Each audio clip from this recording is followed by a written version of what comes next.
Diana melakukan pertanyaan di luar konteks. Itu di mana-mana bagi saya ini kalau boleh berpendapat hal yang biasa tiba-tiba dilarang itu nanti dampaknya bisa jadi stigma loh itu untuk kita. Nah, dirinya sendiri. Ini penting ini. Ya, jadi itu sebenarnya dia mengorbankan bosnya untuk kepentingan dia. Ini sangat egois. Sangat karena pasti yang jelek nama bosnya kan. Iya, yang jelek nama bosnya. Dianggap membungkam kebebasan, membungkam pers. Setelah dikasih atau dicabutnya presnya Diana terus dikembalikan lagi, menurut pengalaman BHM, wartawan istana ini makin takut atau makin berani? Pak Habib itu saya kenal dan kita cocok gitu dari zaman masih dia belum apa-apalah. Jadi waktu dia jadi presiden, saya tuh suka kurang ajar juga karena lupa dia udah jadi presiden ya. Kita tuh kalau berdebat bisa sampai gebrak meja gitu loh.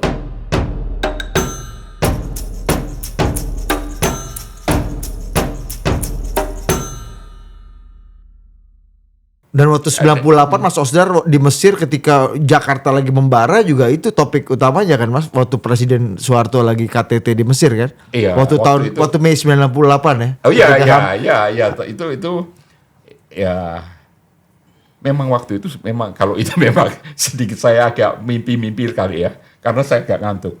Tapi ada rekamannya waktu itu kan. Rekaman memang apalagi itu kan telepon juga, cuma lewat telepon nggak ditulis karena udah jam 12:30. Udah lewat deadline ya. Sudah satu kan. Itu tiba-tiba pas kembali ke hotel baru teman-teman mau pada nonton ini apa tarik perut yang di kapal itu. Sungai Nil. Tapi saya nunggu telepon kan, saya bilang sama yang petugas malamnya di Kompas, saya bilang ini saya dikte dulu ya, nanti setelah itu saya tulis dari hotel, saya kirim. Tapi kan udah deadline, supaya deadline itu menunggu saya, padahal mahal itu kan kalau menutup. Zaman dulu. Nah, saya bilang ya, saya Soeharto tuh mau mundur gitu. Kata mundur ini yang digedein di HR. Ya. Ini Mesir ya. Jadi saya nunggu, waduh bahaya ini. Kok nggak ditelepon. Emang Pak Harto ini udah ngomong mau mundur. Ngomong mundur waktu itu. Itu sebenarnya biasa, hal yang biasa. Tapi waktunya itu kan momentumnya lagi Mei 98. Momentumnya lain. Sebelumnya pernah kan ngomong saya ini udah top ini kan. Tua Om Pompeo. Udah ada sebenarnya miris juga kan terjadi kan. Hal yang biasa sebenarnya. Tapi dalam konteks waktu itu agak luar biasa. Lain kan. Itu sinyal yang ditunggu-tunggu dari Mesir. Nah, terus saya kirim, tapi hati saya udah nggak enak. Apalagi saya teleponnya cuma dari satpam kedutaan itu. Apa yang Mas Osdar diktekan ke Jakarta waktu itu? Ini Soeharto mau mundur. Kalau tidak dikendaki rakyat, saya tidak akan pertahankan diri. Bertahan diri. Konteksnya waktu itu apa tuh Pak Harto ngomong kayak gitu Mas? Demo kan? Ya, waktu di Mesir tuh luar negeri baru ngomong sama orang-orang Indonesia yang di Mesir itu kan. Terus saya kirim kan, baru sampai di hotel, teman-teman pada nonton, saya ke hotel. Baru sampai menginjak hotel itu tiba-tiba dulu almarhum dua jenderal telepon saya, Ali Sadikin sama Kemal Idris. Petisi 50 dulu ya. Barnas. Itu di resepsionis Soneta Hotel itu, namanya Soneta Hotel sama Hilton. Baru menginjak itu si resepsinya, Mr. Osdar from Jakarta, call from Jakarta. Ali Sadikin kenal baik kan. Osdar, hebat lo. Lu hari ini kita juga siap-siap mau ke DPR, mati gua. Jakarta udah rilis. Udah muncul HR. Di stop press. Bukan, HR. Iya enggak jadi artinya di stop press, diganti walaupun melewati waktu deadline yang normal. HR. Waktu deadline normal jam berapa? Normal jam 9, jam 10, 11 sudah harus. 11. Ini Mas Osdar kirim berita jam 12:30. Jam 1. Artinya Kompas harus berkorban menunggu Enggak, malah banyak yang dibuang juga itu. Halaman tapi pertama. Tapi ini omongan saya. Biasa kalau mau kirim berita kan listing dulu toh. Iya. Baru nanti yang serius dikirim. Nah, supaya dimuat saya kasih Mundur, ya. bumbu-bumbu dulu. Nah, Terus? Tapi ternyata omongan saya itu yang saya tulis enggak udah. Jadi headline. Kemal Idris, ternyata you bukan anteknya Soeharto. Mati aku, mati kan. Pas udah baru di kamar, baru mau itu lagi, salah seorang teman nyari apa? Cari apa? Sur, satu kamar. Cari apa? Sur, Mansur Barus. Nih cari rekamannya. Kenapa?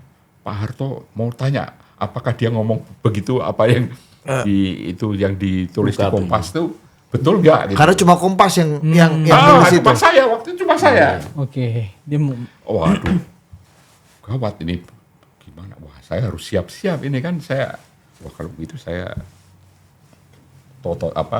ngepak itu kan. Tiba-tiba Pak Yakob almarhum. Siap diusir dari Mesir. Yakob almarhum. Yakob Utama. Osdar, kamu tulis berita apa? Kenapa? Betul gitu bilang. Saya bilang, ya gitu Pak, tapi gemeter. Oh gitu ya, wah bahaya itu. Bahaya itu. Terus tidak lama wakilnya Mas Wantoro, nulis apa kamu? Kamu ini jangan pulang dulu. Loh, jangan pulang kenapa? Jangan pulang dulu. Saya ikut rombongan. Nah ini yang selalu salah ulang-ulang kan. Tiba-tiba Saidi telepon lagi. Kita wartawan semua dipanggil ke tempatnya Pak Harto, ruangnya Pak Harto. Wah, saya jalannya itu seperti walking in the air tuh. Panik ya, Ini panik. saya menapak enggak sih? Napaknya. Tapi rekamannya ada Mas Osdar. Ada rekaman. Jadi tapi Pak Harto ngomong seperti itu verbatimnya di rekaman ada ya. Jadi ada sedikit. Cuma belum dibumbuin. Saya kasih Bumbu. penafsiran sedikit lah. Tapi yang sedikit itu ternyata yang bikin itu kan. Karena dibantah Menteri Penerangan Pak Alwi Dahlan waktu itu mengatakan Pak Harto nggak bilang begitu katanya. Itu lain lagi itu kan. Sampai di itu tempat kamarnya Pak Harto baru teleponan sama Habibie. Telepon sama Wiranto gitu. Wah, kita sambil nunggu gini. Untung itu tiba-tiba enggak jadi. nggak jadi ngumpul. Enggak jadi ngumpul. Dia masuk kita nunggu di ruang tamunya. Pak Harto baru telepon.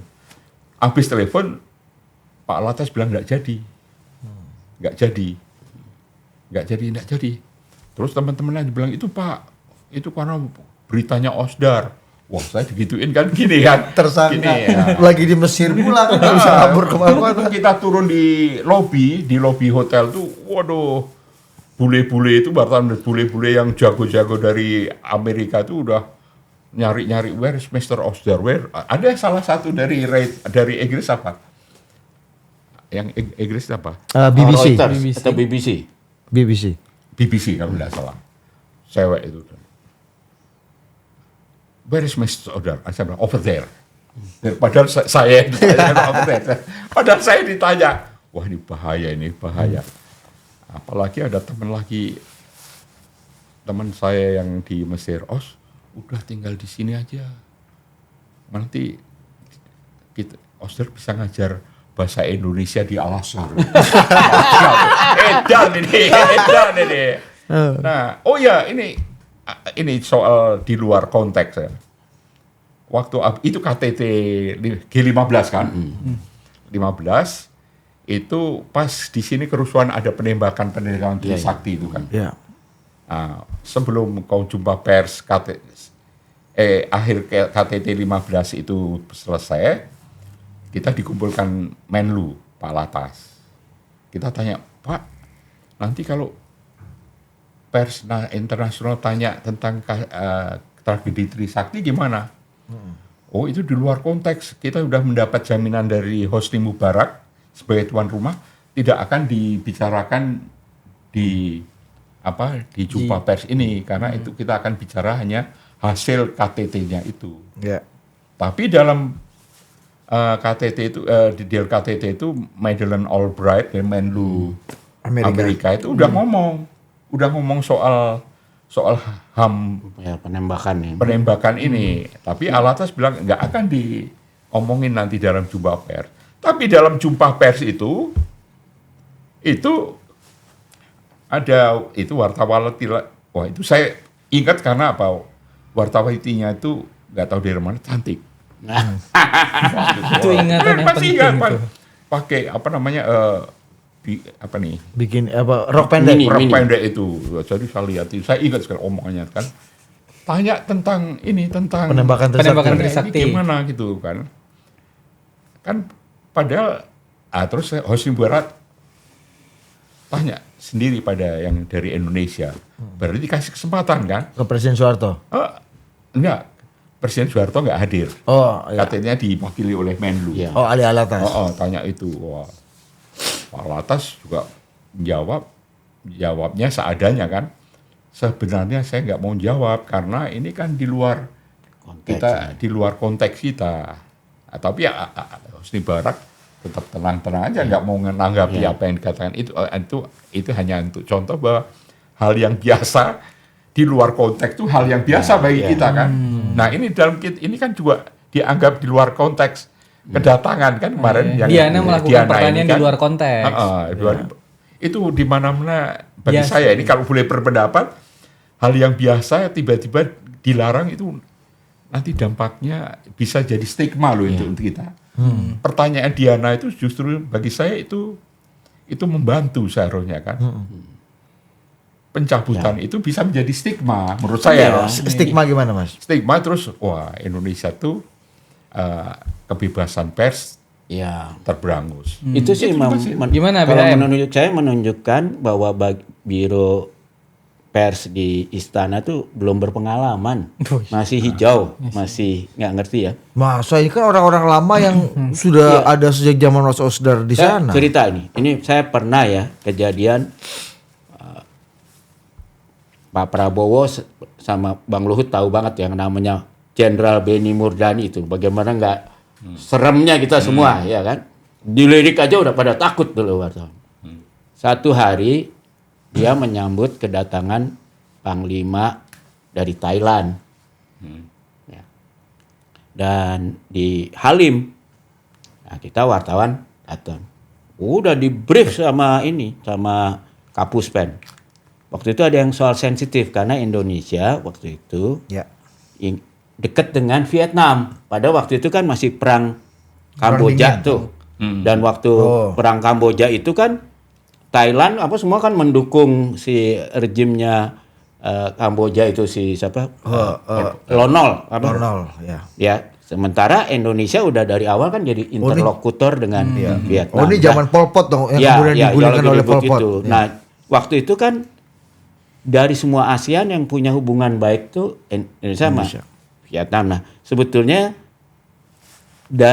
zaman itu kan kebijakan luar negeri itu ada dua dapurnya, satu di Kemlu, satu di CSIS. tentara lah. Oh, tentara. Tentara ya. Tentara. Tentara ya. Nah, kalau urusan yang udah menyangkut ASEAN pasti tentara yang lebih utama. Jadi waktu itu Pak Benny memang sudah buat saluran lah. Dan itu membuat Thailand jadi jadi merasa dikhianati lah oleh Indonesia. Jadi kita di briefing dari awal, pokoknya nggak boleh nanya soal konflik itu. Jadi berangkat kita situ.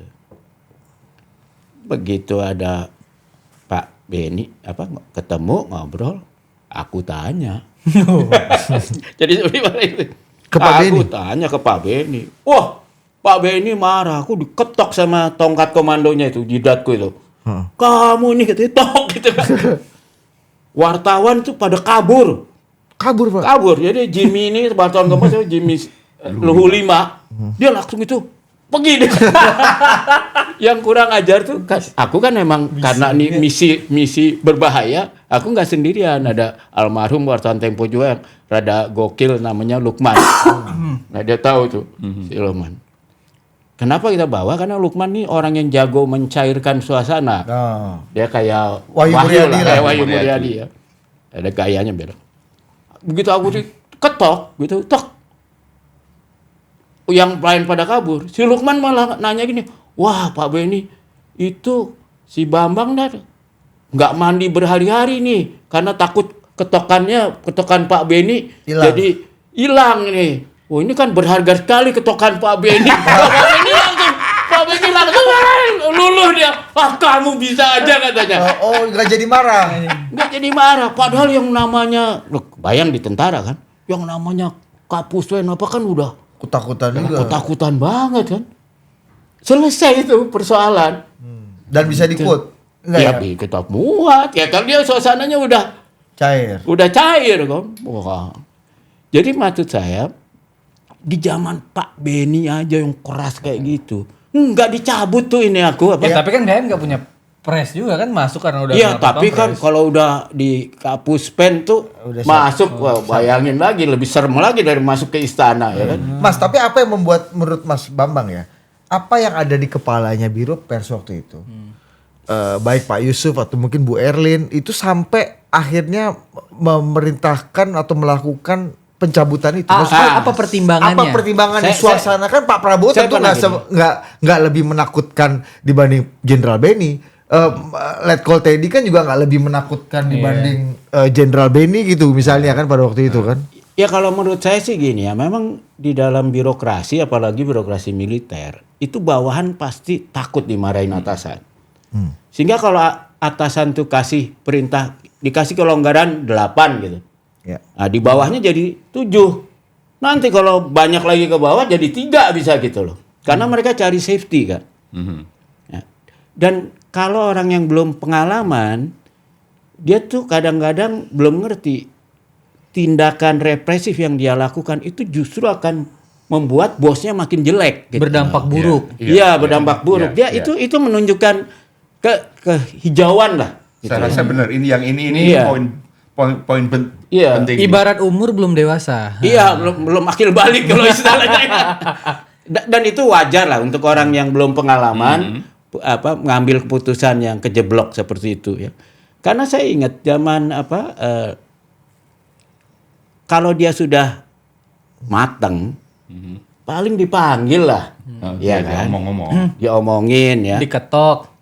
Artinya kalau di kalau saya jadi bawahannya gitu, lihat Pak marah, saya panggil, lu ntar saya kasihin waktu ya khusus untuk kayak beliau nih kan waktu Pak Harto marah gitu, ya dibilang lah nanti kamu datang ya ke, ya gitu loh.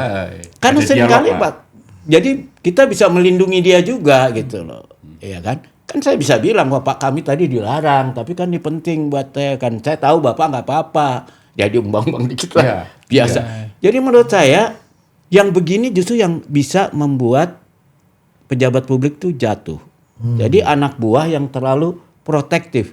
Dia ngomong ke kita, dia protek bosnya. Sebetulnya dia protek dirinya sendiri. Ini penting, ini penting ini. Ya, Gimana? jadi itu sebenarnya dia mengorbankan bosnya untuk kepentingan dia. Ini sangat egois.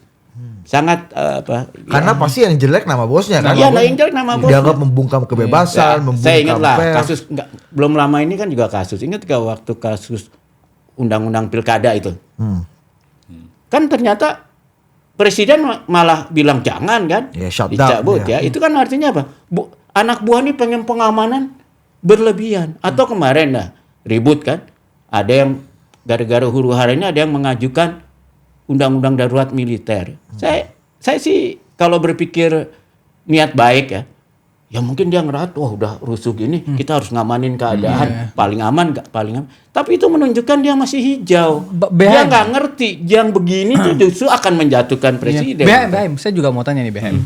Setelah dikasih atau dicabutnya presnya Diana terus dikembalikan lagi, menurut pengalaman BHM, wartawan istana ini makin takut atau makin berani? Iya. Kalau menurut saya, kalau dia wartawan yang benar, dia sih tidak bingung ya. Reaksinya kan bisa gini, bisa makin takut. Iya. Jelas dia bukan wartawan beneran kalau gitu. Bisa yang kedua makin arogan. Itu artinya emang wartawan yang kurang mateng juga. Arogan itu maksudnya gimana? Wah, dia jadi gua kan menang gitu ya. Oh, sakti nih Makin gua. itu sakti gua. Nah, itu juga itu artinya wartawan yang belum matang juga. Katro juga lah. Itu kalau dia yang wartawan yang benar, dia tuh harus menjaga akses kok namanya wartawan ya. Dia akan datang yang bilang, Pak, nanti saya ngomong deh sama Presiden Prabowo.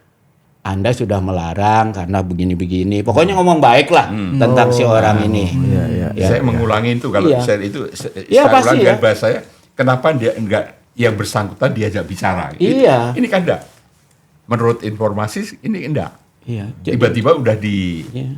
cuma waktu dicabut katanya ini ada pelanggaran etika lah. Maksudnya etika, pakai bahasa etika. Etika itu sebenarnya itu kan bahasa bukan etika, etiket maksudnya itu kan. Tapi Iya. ini bagi saya bukan itulah, malah justru yang seperti dikatakan Mas Bambang tadi. Ini justru bisa menjatuhkan Marwah ini kan pimpinan.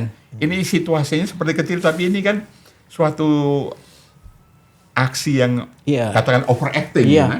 Jadi saya bayangin gini ya suasananya. Saya bisa memahami lah banyak pendukung atau anak buah presiden itu kan sedang euforia karena pidatonya Presiden Prabowo tuh Di boleh UN dibilang yang memang cum laude lah ya kan. Iya, iya. Karena itu kelihatan dari hatinya gitu ya. Dan keberanian loh bilang 20.000 pasukan ya kan itu sesuatu yang luar biasa lah. Jadi mereka pengen ini fokus di situ. Ya, sedangkan MBG ini kan jadi makanan bergizi gratis jadi makanan berbahaya gratis kan. Iya. Sehingga mereka nggak mau ini Lagi jadi problem. Ini problem lah ya. Ya nggak mau nanti Pak Prabowo yang lagi bangga dan senang kan Lagi itu, happy gitu tiba-tiba ya. ada yang nusuk gitu. Itu kan menganggap Pak Prabowo orang nggak dianggap Pak Prabowo itu rapuh ya kan. Iya. Itu kan sebetulnya Ini jelek bisa- sekali anggapan dari Itu anak yang- buah yang ini. Saya tadi katakan bisa menjadi stigma. Iya, gitu. jadi malahan dia merusak gitu. Ya. Pak Presiden Prabowo yang lagi dapat nama bagus ibaratnya dicoreng ini. oleh Ya. oleh anak Anak buah buah yang ya. yang nggak ngerti ini ya. Kalau bagi saya tentang makanan bergizi ini daripada seorang pejabat yang ada di situ yang menangani soal itu sekarang menangis, mending dengan pertanyaannya Diana ini lebih menolong. Iya, daripada. iya. Disitulah kesempatan pertama untuk bersosialisasi atau berkomunikasi antara presiden dengan masyarakat. Karena pada kan. saat itu publik memang menunggu Pak Prabowo Iya. ingin menjawab Bicara- apa itu. tentang MBG. Itu Saya ya lagi top gini of ya, mind. kalau Betul. saya Ini betul. Kalau saya jadi komunikasi, saya tahu ini pasti akan ditanyain wartawan. Saya akan datengin dulu kepala MBG itu. Iya. Jelasin. ikut menjemput ya, Sebelum misalnya ya. menjemput briefing dulu. Iya. Kasih bahan. Iya. Kan kalau dikasih bahan gampang banyaknya. Ini kasus kayak di Indonesia ini, itu kan bukan kasus yang istimewa. Waktu India bikin MBG malah 22 mati. Iya kan? Misalnya itu kayak Di narasi-narasi Cina, gini yang ya bisa dikasih konteks kayak gitu. Atau gini Mas Bambang, misalnya dalam kan ada beberapa anggota kabinet yang ikut menjemput presiden Iya. di Halim. Ya salah satunya hadirkan aja kepala MBG. Iya. Wakil juga BGN. banyak, wakil juga Iya, banyak. atau kepala Kalau- ngapain di situ ada Erick Thohir? Iya. Ngapain di situ ada Bahlil? Dan justru itu Ngapain di situ kesempatan ada- gitu ya. Aha. Jelas. Menteri-menteri Kalau yang- anak buah yang baik ya, kalau Iya. anak buah yang baik ya. Kalau anak buah yang baik, dia siapin sehingga pertanyaan itu kan udah selesai sebetulnya. Ya. Tinggal ditanyain ke presiden. Iya. Iya kan? Atau gampang Mas, misalnya kalau presiden merasa, oh, oke, ini saya belum dapat laporannya, langsung saja nih silakan kepala Iya. BGN Nah, dijawab. iya. Kan bisa gitu kan Mas. Bisa Ada banyak Mas trik Asdan, untuk ya. menjawab itu. Lah, untuk Kan banyak menteri yang ikut, Justru makanya- dan bahkan itu bisa jadi turn positif ke presiden. Iya kan? Ya, saya juga telepon dari sana tanya, Ya. udah gini dijawab ini memang keterlaluan, hati saya menangis. Wah, keren banget kalau kayak gitu ya. Tapi kalau yang menangis, kalau yang menangis, Nih. salah satu pejabat ini menangis mewek-mewek itu dibandingkan dengan Iya. si Diana, mendingan pemunculan Diana dengan pertanyaan itu Iya. Lebih canggih. lebih canggih, Itu lebih malah bagus. bisa jadi malah bisa menutup. Wah, presiden tuh walaupun ada di luar negeri, Dia mengikuti. dia sangat mengikuti. Dia memikirkan MBG. Dia memikirkan. Dia nggak dan dia ikut terputus ya. menangis hatinya mendengar itu. Tapi teman-teman wartawan ini kan, aku kebayang lah wartawan istana kan pasti tidak tiap hari meliput MBG. Jadi pengetahuannya tentang masalah ini kedalamannya kan tidak banyak ya. Tapi kalau di briefing wartawannya juga seneng. Wow, gue jadi jagoan soal Iya. Tapi MBG kan pertanyaannya gitu. kan pertanyaan yang juga normatif dan simpel kan sangat maksudnya. normatif. Dan semua Nggak, iya. kalau orang yang nanganin wartawan itu udah biasa nanganin wartawan, udah tahu ini pasti ditanyain. Iya, tapi Harusnya kenapa dinotis gitu ya. Tapi Ya. kenapa sereaktif itu gitu? Teman-teman dari Biro Pers kan ini pengalaman Mas Osdar nakal udah sampai Pak Harto Iya. dibikinin gitu kan. Iya. Maksudku itu kan lebih Sebelum mengerikan dia itu. sebelum dia Mengulang- nakal, BHM juga nakal. Iya, kan? makanya. Saya mengulangi apa yang dikatakan beliau kan. Ini cukup keras tapi memang kenyataan masih mentah kan. Ya, Tadi masih. kalau tidak salah tadi masih mentah ini petugas pers yang ada, tapi juga bukan hanya petugas persnya, orang sekitarnya tadi Suara Presiden Presiden. ada di situ ada menteri itu. Kenapa enggak mereka juga tahu kan? Begitu maksudnya. Iya maksudku gini, kan ada wakil presiden, ada menteri pemuda olahraga, ada menteri Bahlil, ada beberapa menteri gitu kan. Ya kenapa nggak kepala BGN yang juga diikut sertakan dalam penjemputan? Apalagi ada itu. Iya. Apalagi ada wapres kan sebenarnya gampang. Kalau misalnya dianggap Pak Presiden nggak siap jawab itu, ya kan? Kan dengan mudahnya bisa disampaikan Pak Presiden. Presiden kalau nanti ditanya soal itu, karena Presiden sedang di luar negeri, yang menangani ada wapres, silahkan tanyakan ke wapres. Iya, Pak Jokowi kan bahkan ketika di luar negeri, ketika dia nggak bisa jawab, let my minister answer your question, Iya. kan normal aja gitu kan, maksudnya emang nggak presiden atau gitu. Kalau ini kan jadinya kayak, aduh, kembali. Minimal jangan dicabut lah, nggak usah jawab, justru nggak usah dicabut. Iya. Enggak, dan juga gini ya, kalau Mas Osdar atau saya nih dijadiin advisor di pengatasan di Biro Istana, kita kan harus antisipatif ya. Apa yang akan ditanyain, apa jawabannya, apa segala macam. Itu semua kan harusnya udah bisa diselesaikan bukan dengan larang-larangan. Apalagi larangan ini Pak Prabowo ini kan ada stigma tertentunya ya. Ya. Jangan sampai stigma itu malah jadi muncul lagi. Nah sekarang kan dengan pencabutan larangan, Stigma tertentu orang tuh- jadi ingat Pak Prabowo ini kan dulu Orde Baru, dulu tentara, galak, terlibat dalam perkara ini. Itu kan jadi Muncul lagi. mengasosiasikan gitu. Oh, justru yang tadinya mau mendisconnect Yang tadinya ya. sudah Disconnect ya. orang udah mulai luntur, ini jadi Nah. naik lagi. Jadi menurut saya mencelakakan sekali ini keputusan ini. Ya. Tapi yang cara kehadiran ketua MBG di situ itu yang agak Iya. jadi pertanyaan saya, mengapa tidak gitu loh? Iya, Kenapa? padahal itu kan pasti kalau nggak Mensesnek ya Seskap lah yang mengatur siapa saja yang menjemput menteri-menterinya. Maksudku kenapa menteri-menteri yang mungkin waktu itu membayangkan, wah ada Pak Erick Thohir, mungkin membayangkan Gianni Infantino ketemu sama presiden di New York kan, akhirnya Menpora bisa merangkap jabatan dengan PSSI. Mungkin itu yang dibayangin wartawan akan tanya. Aku bocorin lah. Iya. Terus terang salah satu anggota delegasi ya orang internal itu kan WA aku soal mereka bangga sekali dengan pidato presiden apa segala macam. Aku respon, aku jawab gini, tapi aku udah bilang. Tapi sekarang tuh yang penting dipikirin soal MBG. Karena dengan kejadian ini penting sekali dan ini kan program presiden yang nomor 1 boleh dibilang. Ya, jadi ini tolong komunikasi publiknya diperbaiki. Kok malah dilarang gitu loh? BHM. Dicabut. Apa ekspektasinya waktu turun dari pesawat itu adalah tolong tanyain tentang pidato aku yang bagus itu di PBB, jangan tanya MBG dulu. Apa ada ekspektasi itu menurut BHM? Enggak, kalau menurut saya mereka nggak gini loh. Yang aku tangkap dari mereka. Presiden lagi bangga, perjalanan ini melelahkan, capek. Oh, ini ya. Dalam suasana mungkin moodnya nggak ini. Ntar kalau ada yang nanya itu meledak dia. Atau atau ada Itu kekhawatiran begitu. Atau ada sisi lain Mas, misalnya dalam proses lawatan presiden, karena ini program yang sangat kesayangannya presiden, flagship program presiden, ketika tahu ada problem mungkin presiden agak marah dalam perjalanan, jangan sampai kemarahan presiden ini dipantik lagi oleh Ya, pertanyaan. jadi kan gini masalahnya. Marah pada siapa? Ini kan kita kan pernah juga dengar sebelumnya ketika huru-hara kemarin. Kan terkesan presiden terisolasi kan. Sampai terakhir karena semua anak buahnya mau, wah presiden jangan direpotin. Waduh, ini kan yang berbahaya justru.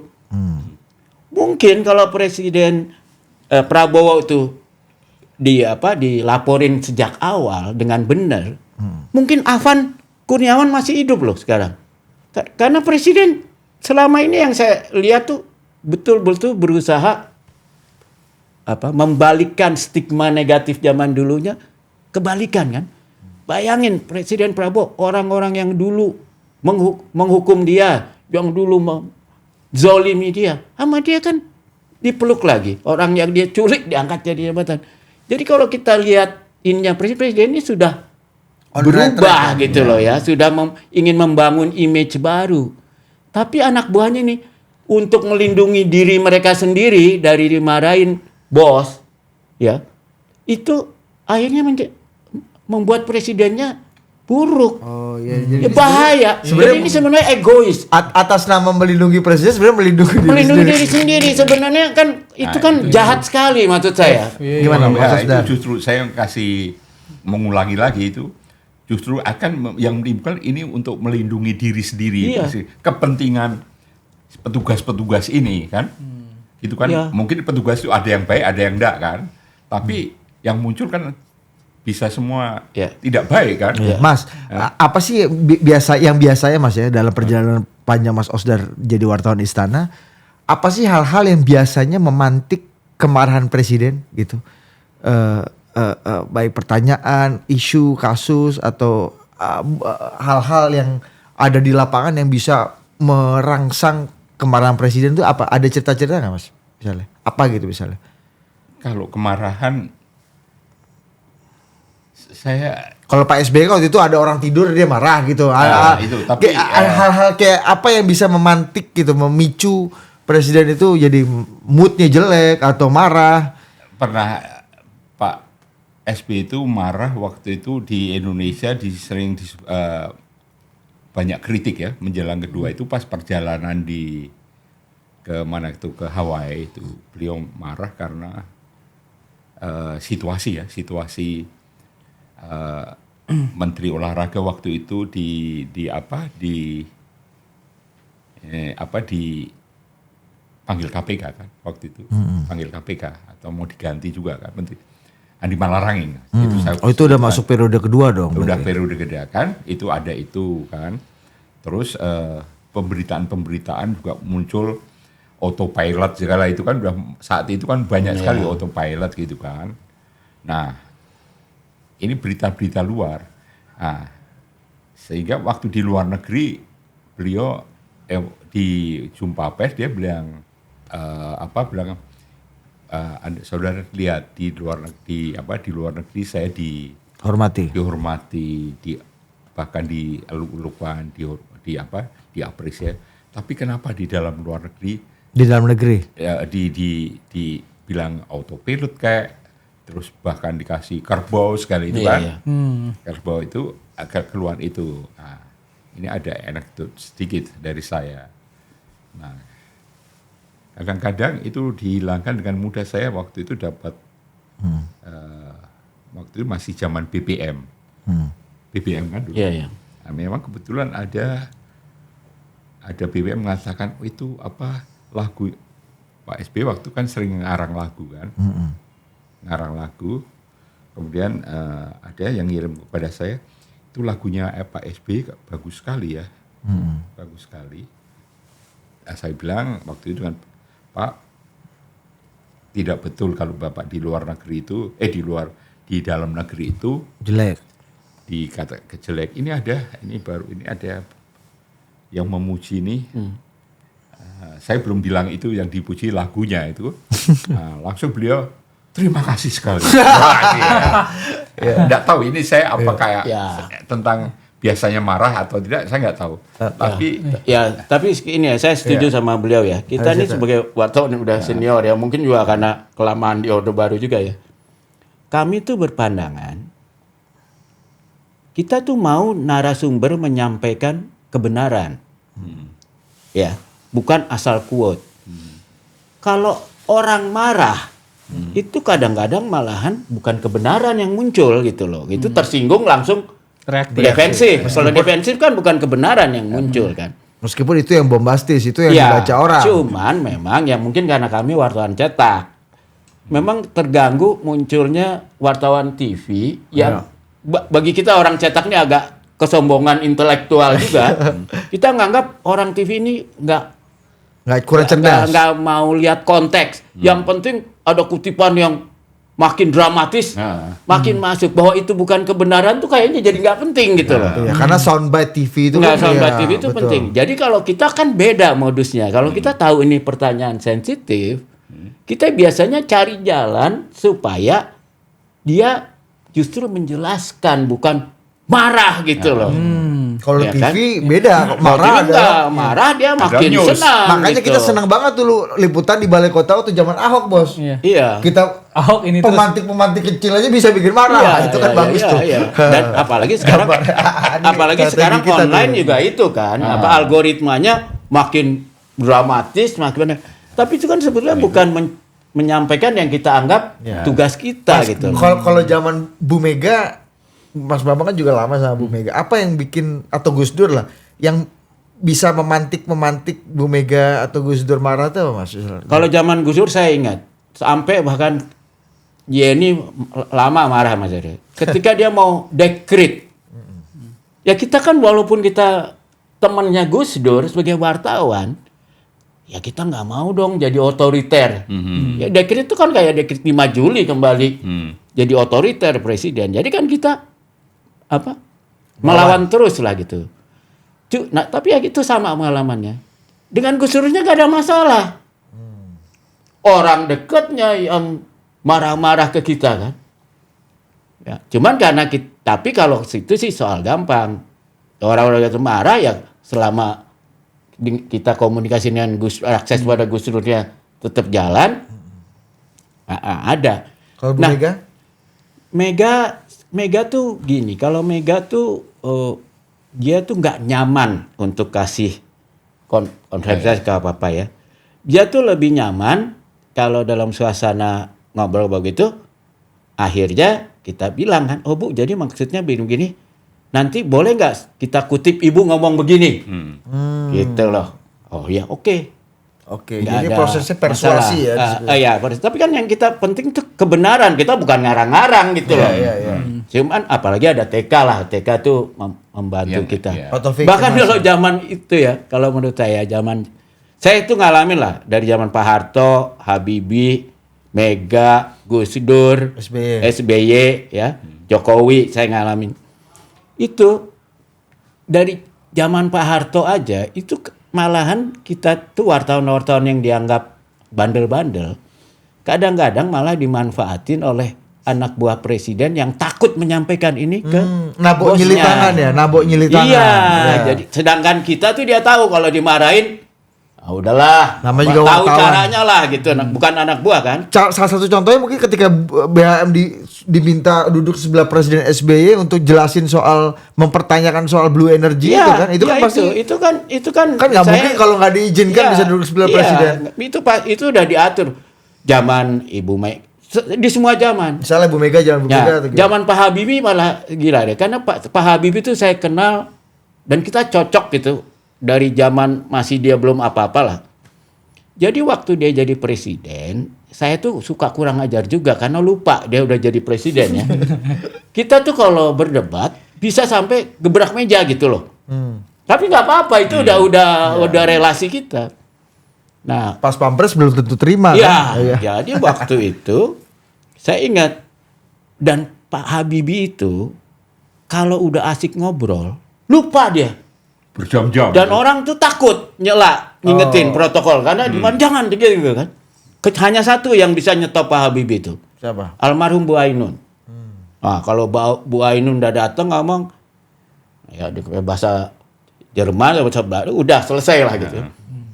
Nah jadi saya kadang-kadang suka karena asik ngobrol, kadang-kadang kita keras gitu, itu nggak nyaman orang sekitarnya.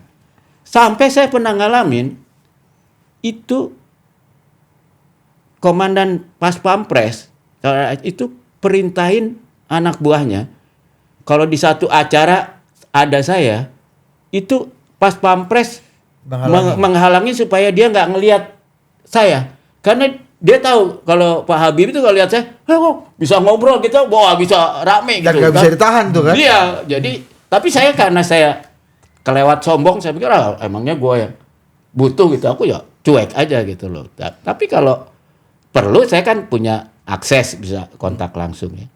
Ibu Mega dulu juga enak loh orangnya. Saya tuh kan Ibu Mega pernah melatih dia menghadapi wartawan ketika masih oposisi gitu.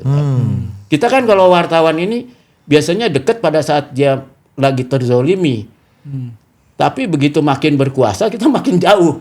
Iya, iya. Karena oleh orang-orang sekeliling yang asal bapak atau ibu senang ini, kita dianggap orang yang Iya. Internal politicsnya ya di kalangan itu jadi, ya. tapi itu orang makanya sekitar bagus tuh ada masa masalah. jabatan ya. Ada masa jabatan. Karena kita lihat makin lama seorang menjabat, makin berhasil diisolasi oleh Nah, Orang Ini sekitarnya. ABS nih. soal internal politics nih di sekeliling presiden nih, Mas Osdar ada cerita nggak atau ada perspektif nggak? Gimana internal politics ini kadang membantu, kadang juga Mas Osdar ini jangan-jangan orang Menjauhkan. sekeliling presiden yang didekatin, bukan dijauhin, didekatin. iya iya. dia ini selalu disenangi oleh First Lady. Tapi bagus cerita BHM tadi kan Mas Osdar di belakang juga mengatakan kan, ketika Pak SBY marah, tapi Bu Ani nyesur, Pak SBY jadi nggak jadi marah. Pak Habibie yang ngomong dan ngobrol nggak bisa di stop. Kalau apa namanya Bu Ainun ini Datang, udah nggak bisa lewat itu barang. Pak TK juga BHM pernah cerita, ya kan BHM mau pamit di mana gitu, ketika Bu Mega belum terlalu respon, Pak TK yang ambil tindakan. Jadi First Lady atau First Gentleman ini gimana perannya dalam mencairkan suasana atau membantu tugas wartawan gitu, dan mungkin kadang juga berbeda pendapat dengan sang presiden. Gimana Mas Osdar? Ini dari segi jurnalistik ya. Ya, cerita. Kan kita kadang-kadang ingin berita yang menarik kan. Kadang-kadang kalau saya ya, antara yang menarik dan penting kalau bisa dua-duanya. Tapi kadang-kadang saya tergelincir dalam hal yang menarik. Belum tentu penting. Kalau yang menarik memang mungkin ada kebenarannya, tapi kalau menarik dulu kan orang baca kan. Iya, tapi belum tentu penting. Belum tentu penting. Iya, sebaik-baiknya berita adalah menarik dan penting.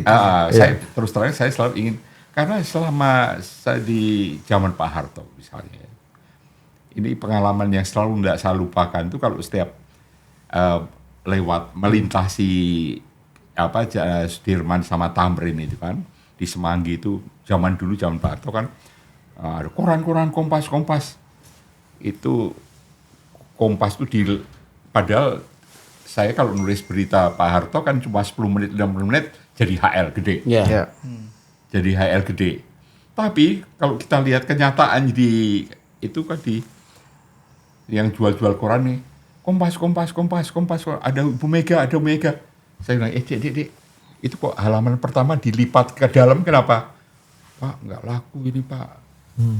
Cuma pidato kurang ajar, itu kan yang nulis saya kan. Saya mikir kan, Harus berarti berubah nih saya kan. tulisan saya yang jadi HL itu jangan-jangan yang membaca cuma saya sendiri. Kadang-kadang sendiri saya juga nggak baca. Iya. Tidak hanya mengatakan bahwa apa tadi pertanyaannya tadi? Ya, peran ini First Lady atau First Gentleman dalam membantu atau bisa mencarikan suasana atau menjadi antitesa dari presiden. Misalnya presiden karena First Lady ngomong ini jadi ikut gitu, Ya, atau saya waktu itu influence. Ibu Tin zaman Pak Harto lah.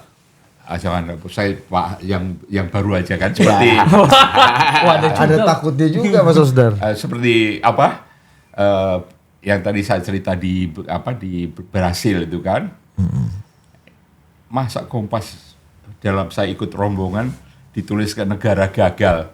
Kan bagi saya, wih, dan ini kan saya di depan yang jadi sasaran marah kan saya kan. Itu Jangan Pak SBY gimana ini ya. caranya kan. Nah, waktu saya dikasih kesempatan bertanya, gimana caranya supaya nggak marah pada saya kan. Nah, ini kepentingan diri sendiri ini kalau ini kan. Tapi juga negara gagal itu juga sebenarnya nggak betul-betul gagal kan, adalah masa gagal ini gimana itu kan. Namanya juga headline kan Itu ternyata dari Reuters atau dari mana kan. Nah, itu saya harus ada taktik lain untuk membuat meredakan emosi ini kan. Karena kalau dia emosinya turun, omongannya lebih baik kan, lebih tertata, lebih dengan rasio yang baik kan. Nah, perlu kita sebagai jurnalis itu harus meredakan emosinya kan. Nah, misalnya ini hanya taktis yang nggak tahu bisa dicontoh atau enggak, saya nggak tahu. Nah, waktu jumpa pers saya bilang, ya Pak Presiden, terima kasih kami wartawan setiap ikut setiap pertemuan dengan sebelum pertemuan dengan pihak asing, kita dimasukkan dalam rapat delegasi. Itu lumayan bagi saya kan. Saya bilang baru kali ini dalam sejarah zaman Pak SBY ini baru kita diadakan itu. Begitu kan. Tapi hanya satu Pak SBY. Ada kekurangannya Pak SBY satu. Saya lihat wajah beliau agak tegang nih kan. Sebelumnya karena marah-marah, ya bukan marah tapi ya ini gimana sih Kompas ini begitu gitu kan. Nah terus saya bilang, tapi hanya kekurangan Pak SBY ini kita jalan sudah menuju ke, kan beliau tidak menyangka akan berbelok yang tajam kan, ini kan belokan tajam. Harus belajar bicara pidato yang bagus dari Bu dari Bu Ani SBY itu. Nah itu kemarahan kan itu kan mereda. Nah,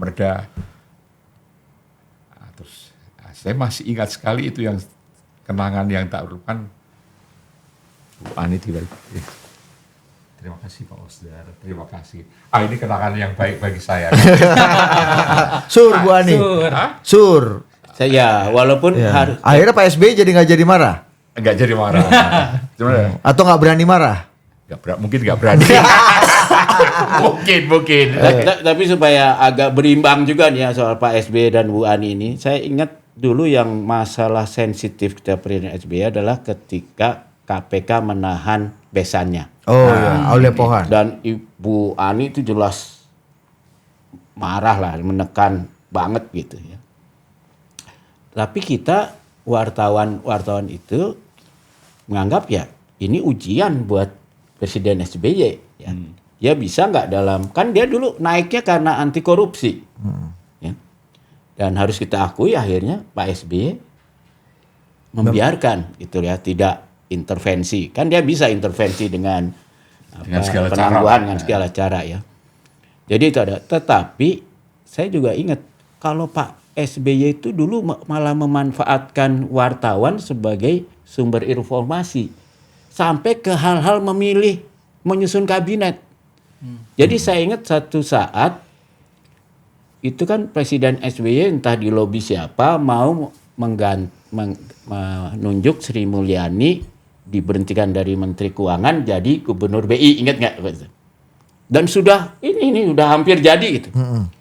Tapi karena ribut, lalu Presiden SBY mengundang wartawan istana lah boleh bilang, Arab Emirates ke rumahnya di mana tuh di Cikeas. Khusus mendiskusikan ini. Dan waktu itu semua wartawan kompak, jangan SMI ini harus di Kementerian Keuangan. Jadi itu nggak jadi apa pindah ke Gubernur Bank Indonesia. Jadi kalau menurut saya bukan artinya pengaruh wartawan ini besar. Presiden SBY waktu itu tahu ini dia akan dikelilingin orang-orang yang punya banyak kepentingan apa segala macam. Kalau wartawan itu karena banyak jadi kepentingannya nggak pribadi, kemudian fragmented ya lah gitu kan. Jadi kalau dengerin gitu. Jadi kalau wartawan bisa suaranya kompak itu pasti itu suara publik lah gitu. Jadi justru dimanfaatin walaupun itu dia minta ini background ya. Ada diskusi. second opinion ya. Nah, second opinion. Jadi menurut saya pintar itu Pak SBY. Kalau Yang juga jago tuh TK. TK tuh dulu sering kan. Taufik Kemas. Iya. Nah, Taufik Kemas itu PR dia. mengumpulkan kita semua bukan untuk berita dan untuk mengetes kebijakan gitu. Supaya kita jadi own juga. Jadi kalau itu ternyata akhirnya dijalanin, kita semua juga udah Iya, ikut paham. terlibat. Ya, makanya waktu kalian diundang Ke Hambalang. Pak Prabowo ke Hambalang Ya. 14 jam itu. Iya. Itu menurut saya sebetulnya bagus itu. Iya. Saya berharap itu jadi tradisi. itu. Iya, jadi Iya, harusnya iya, jadi iya. tradisi. Jadi Pak salah satu cara untuk supaya tidak terkepung oleh anak buah yang ABS ini adalah manfaatin wartawan. Kan wartawan itu kalau bukan 1-2 ya, tapi Iya, kalau para Rame. pemret itu mereka nggak akan jadi ABS lah gitu. Iya, iya. Ya Dan- mereka akan nyampein apa yang ada di Iya. lapangan. Dan di forum itu kita bebas bertanya Iya. dan berpendapat apa Iya. aja, mas tergantung. Bisa Pak Prabowo-nya suka, bisa Pak Prabowo-nya Iya. nggak suka. Itu kan iya. Tapi kan seni setahu aja. saya Pak Prabowo itu kalau dalam suasana tidak untuk diberitakan, Iya. Off the record dia ya. itu bahkan bisa kebablasan lah katakan ngomongnya Iya. gitu ya. Ya which is fine gitu loh. Iya. Karena buat kita kan nggak apa-apa yang kita ada isinya. Nanti kan itu on the recordnya bisa kita pindahin itu kita lama Iya, lah. iya, iya. Kita pindahin ke Iya. pejabat yang Iya. berwenang lah Iya, gitu. iya. Kita kan. Tapi kan itu bagus. Jadi artinya media itu paham konteksnya. Nah ini yang saya sedih dengan MBG ini. Iya. Kalau kita mempelajari MBG, this is really a very good program. Benar-benar bagus lah. Ya, semua orang juga ngakuin ya. Bahkan yang namanya World Food Organization itu lembaga PBB bilang untuk school meal ini kita investasi $1, hasilnya $9. Jarang ada program publik yang Punya. secara ekonomi seperti itu yang besar ya keuntungan. Tapi ini kan pelaksanaannya, komunikasi iya. publiknya parah banget nih. Ini bisa gagal bukan karena Niatnya program. niatnya baik, tapi karena Eksekusinya. komunikasi publiknya dalam eksekusi. Sebenarnya kan harus di-manage. Komunikasi itu kan ekses, Mas. Nggak, Kalau ini- eksekusinya baik, komunikasinya juga nggak akan tapi terlalu juga- repot. Tapi kan gini ya, kalau orang yang berpikir normal aja, program sebesar ini, secepatnya pasti learning curve-nya ada. Pasti akan terbentur-bentur dulu. Kalau bahasa kalian nih Tan Malaka ini, terbentur. Iya. Jadi mestinya kan kayak di 14 jam itu diundang dulu. Dibilang ini program bagus. Tapi kita pasti akan terbentur sebelum terbentuk. Tolong kalian jagain supaya kita terbenturnya jangan sampai pingsan atau sampai ada yang mati. Ya itu kan bisa dilakukan kalau pengawasan dilakukan oleh publik. Siapa sih orang tua yang mau anaknya keracunan ya? Tiap sekolah tuh orang tuanya 2 kali jumlah muridnya kan? Semua mengawasi bisa pakai, kalau perlu itu tinggal disalurin aja. Kalau ada masalah tentang MBG, kirim ke sini. Pasti akan direspon. Wah, itu dalam waktu singkat di mana-mana tuh karena semua SPPG-nya takut. Ya. Bayangin yang ngawasin 2 kali lebih banyak daripada porsi makanannya gitu loh. Ya.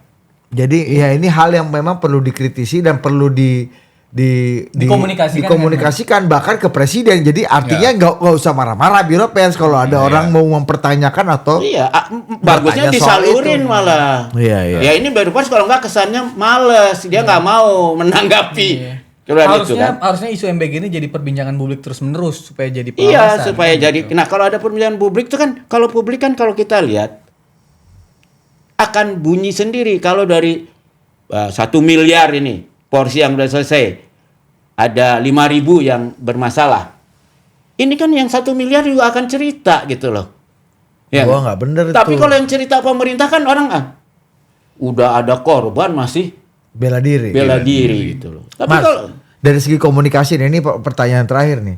Kan ini ada dari untuk bicara lembaga komunikasi istana lah, let's say ya. Kita kan punya 2 lembaga sekarang nih.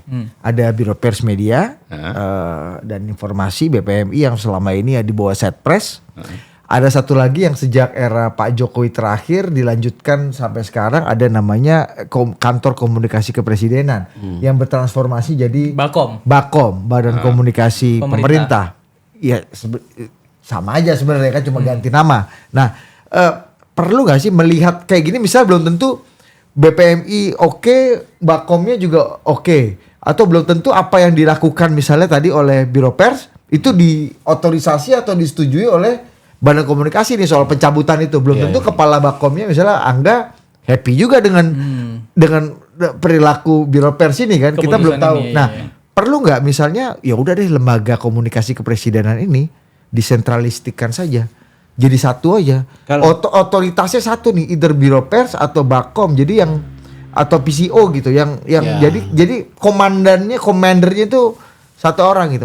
Kalau menurut saya yang namanya juru bicara presiden tuh harus orang yang dekat dengan presiden dan dibawa kemana-mana. Zaman Pak Harto udah Pak Saidi. Memang pangkatnya cuma sersan, tapi itu udah kenal puluhan tahun kan. Zaman Pak SBY ada Andi Malaranggeng, ya kan? Yang memang dekat sekali gitu loh secara personal. Jadi ada Wimar zaman Gus Dur gitu ya. Ya ada Wimar. Oh, walaupun Wimar tuh lucu juga ceritanya. Zaman Wimar itu dia kan sahabat saya almarhum itu. Tapi karena saya dianggap terlalu kritis sama Wimar, sama Pak Gus Dur, terutama setelah dekret, dia kan marah-marah sama saya sampai saya dia terus dia bilang sama saya, katanya kita kan temen nih, kamu kan temennya Gus Dur, kok tempo begini sih? Terus saya bilang kan, ingat nggak tuh ada kutipan apa? Saya bilang ini apa? Ya kalau udah berkuat dengan teman penguasa ya tugasnya wartawan kritik gitu kira-kira gitu. Wah malah makin marah almarhum itu. Dia tulis di bukunya tuh dia bilang lah saya wartawan nyebelin gitu apa ya nggak apa-apa itu hak dia ya. Tapi karena kita tapi Wimar itu dekat dengan Gus Dur kemana-mana sehingga dia tahu lah pikirannya Gus Dur seperti apa tuh dia tahu sehingga kita pun kalau ngutip dia valid. Kalau ini juru bicara presiden ketemu presiden aja hampir nggak pernah, gimana kita mau ada kredibilitasnya gitu loh. Nah maksudnya secara otoritas perlu nggak jadi ini kan ada dua lembaga yang berbeda ini perlu nggak kira-kira dijadiin satu aja supaya ya, gini ada juru bicara presiden sebagai politik, ada juru bicara pemerintah di kementerian pelaksana kan. Dulu kan harusnya Kominfo sebagai koordinatornya lah gitu ya. Tapi ada juru bicara. Nah, kalau saya kalau juru bicara itu harus personally close dan trusted by presiden. Itu nggak bisa ditawar ya kalau itu ya. Kalau juru bicara pemerintah, menurut saya tuh Kominfo tuh bukan artinya dia monopoli. Tapi mestinya itu kan Komdigi itu kan kehebatannya bikinlah saluran fiber optik semua kementerian tuh penerangannya. Kayak MK aja kan bisa bikin tuh ke semua universitas ada jalur. Sehingga kalau ada konferensi pers seluruh wartawan yang di kementerian manapun bisa punya akses kemudian itu karena di ruang persnya tersambung, bahkan bisa nanya juga ya. Ini kan akan membuat betul-betul informasi itu jalannya lancar gitu loh. Sehingga karena kalau enggak itu ada penyakit juga kalau di satu kementerian dia pengen menguasai itu wartawan itu di Jepang. Jadi itu salah juga. Jadi ingin si wartawan ini jadi ABS juga seperti mereka. Ini mencelakakan menterinya gitu loh. Lagi-lagi. Iya kan?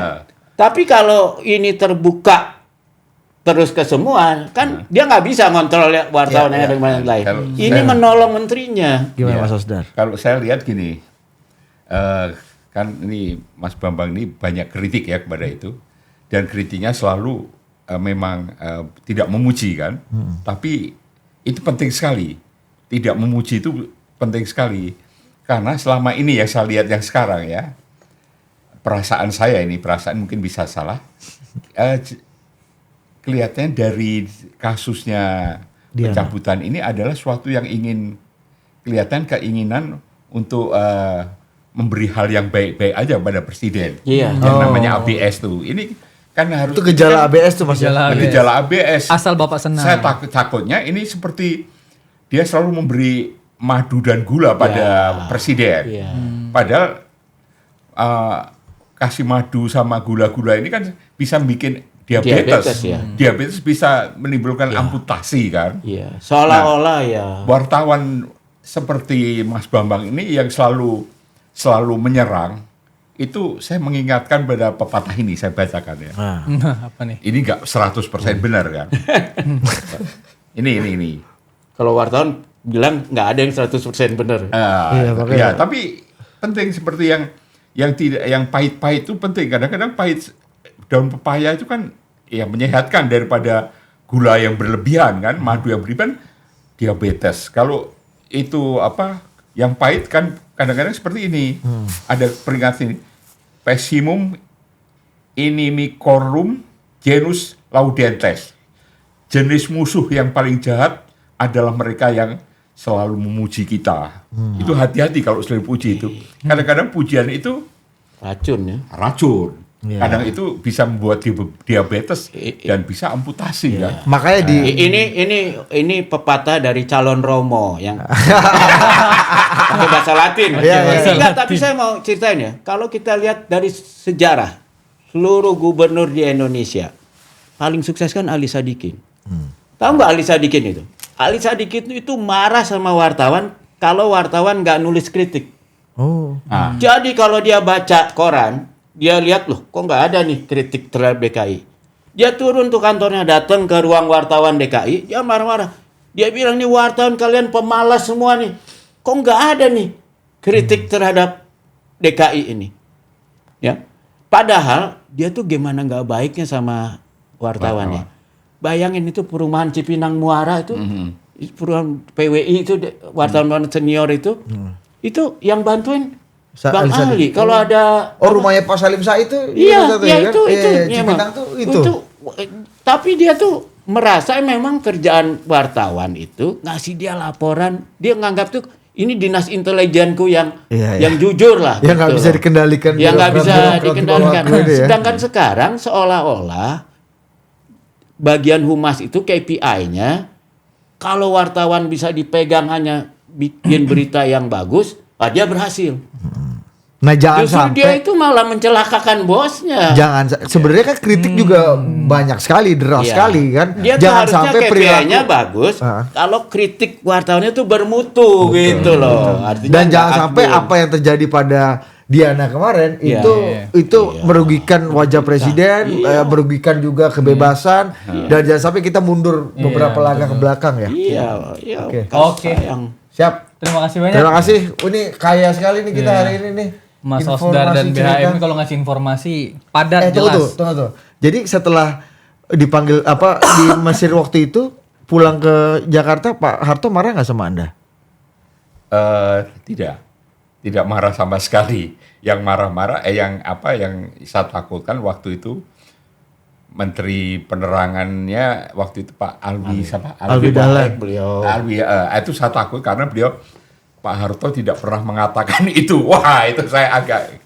Tapi Pak Harto sendiri nggak pernah. Dan pada waktu itu Menpen bisa mencabut SIUP.